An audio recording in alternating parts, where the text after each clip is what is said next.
78वें स्वतंत्रता दिवस के इस कार्यक्रम के अंदर उपस्थित मंच पर दरियावद उपखंड अधिकारी महोदय, तहसीलदार महोदय, सीपीओ सर, अन्य विभागों से आए हुए, साथ में पुलिस विभाग से, दरियावद के तमाम कर्मचारी बंधुगण, दरियावद से आए हुए विभिन्न गांवों से पधारे हुए मेरे इज्जतदार माताएं, बहनें, नौजवान, युवा साथी वो मेरे सामने बैठे इस समाज व देश का भविष्य, मेरे छोटे भाई बहनों, आप सभी को इस 78वें स्वतंत्रता दिवस की मैं हार्दिक शुभकामनाएं देता हूं।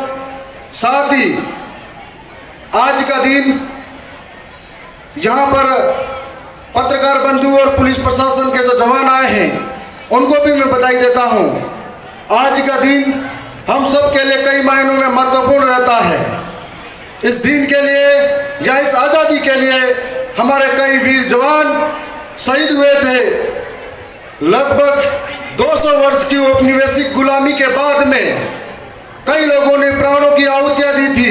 कई नौजवान आज देश के लिए त्याग बलिदान दिया हुआ है। जब हमारे देश की आज़ादी की लड़ाई लड़ी जा रही थी तब इस देश के अंदर हिंदू हो या मुस्लिम हो या सिख हो या ईसाई हो, सबने अपना तन मन धन दिया, सबने अपना बलिदान न्योछावर इस देश के लिए किया था। ये आज इस झंडे के नीचे एक ऐसा दिन आता है जिस दिन सारी नफरतें निकल जाती हैं और इस झंडे के दिन में हिंदू मुस्लिम सब एक साथ मिलकर इस दिन को मनाते हैं। कितना गौरवान्वित महसूस करने वाला दिन है।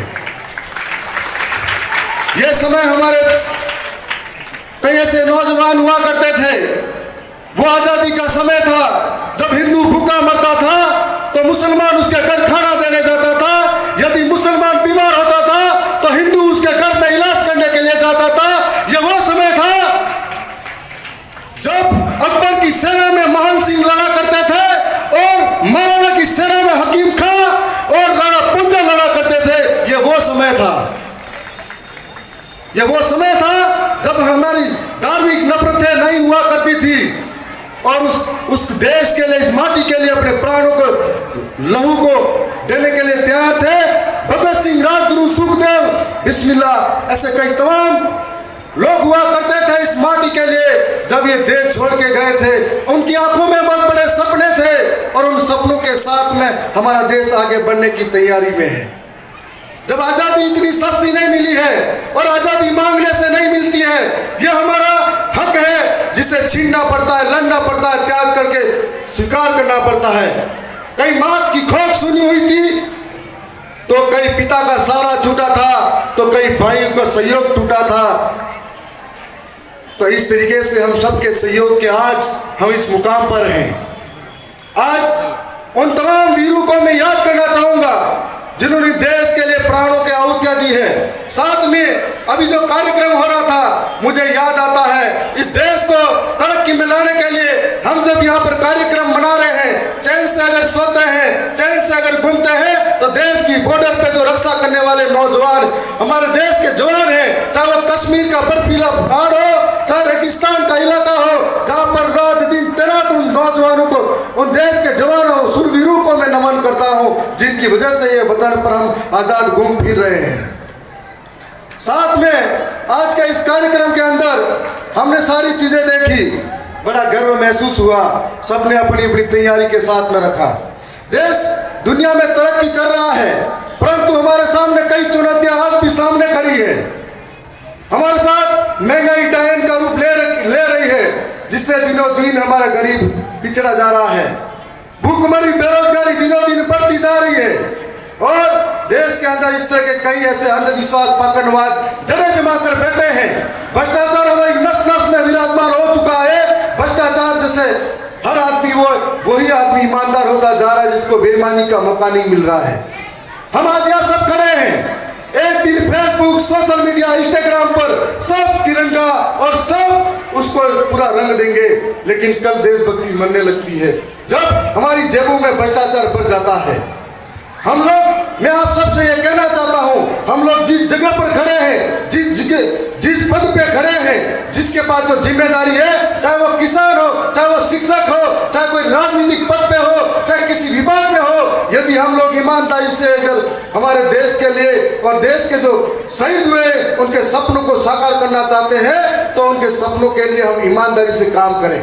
जैसे मैं विधायक पद पे हूँ, मैं मेरी गरिमा के अनुसार इस समाज के लिए, इस देश के लिए काम करूं, तभी सार्थक होगा देश के वीरों का बलिदान। और ये प्रयास जिन देश के वीरों ने छोड़ के हमारे लिए गए थे, हम सब मिलकर इसको आगे बढ़ा सकते हैं। हम सब मिलकर प्रयास करेंगे तो इस देश को उन्नति में कभी रुकावट नहीं आएगी।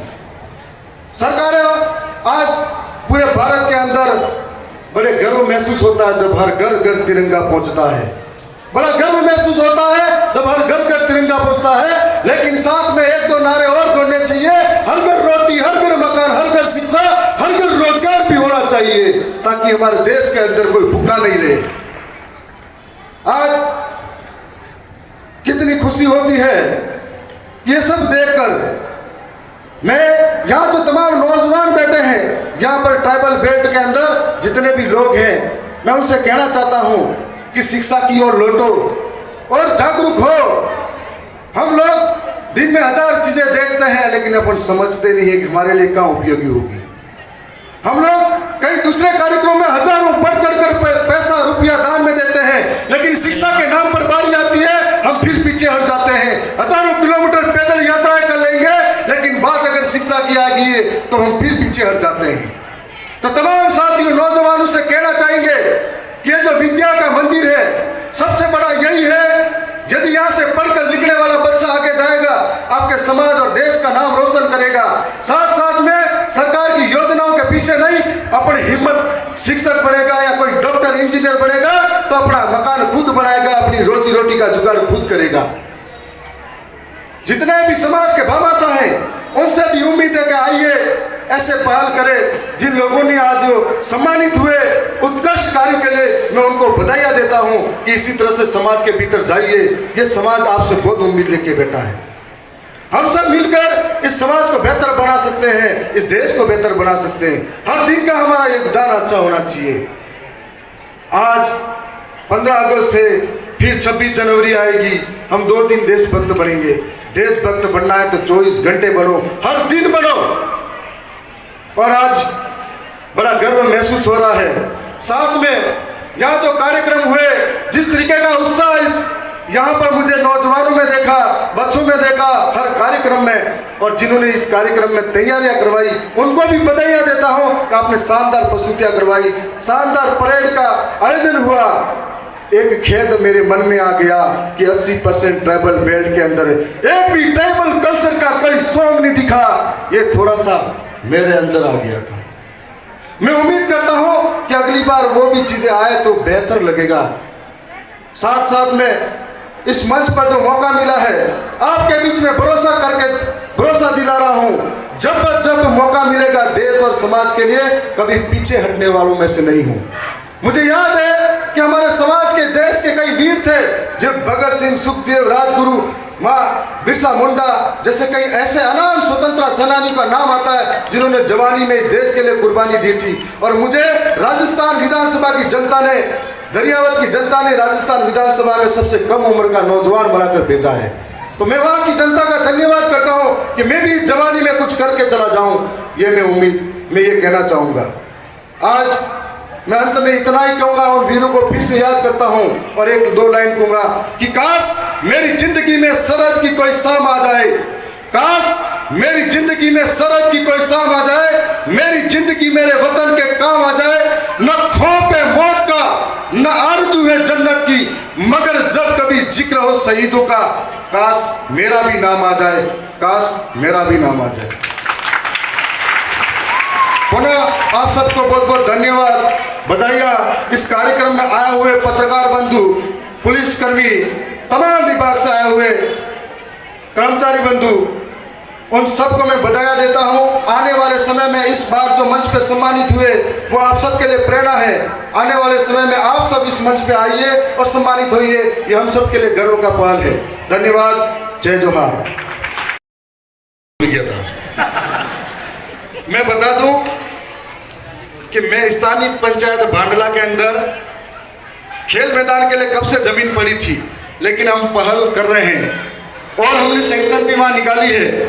वीडियो साहब भी मौजूद है। हम मिलकर वहाँ पे लगभग 40 से 45 लाख का खेल मैदान बनाएंगे।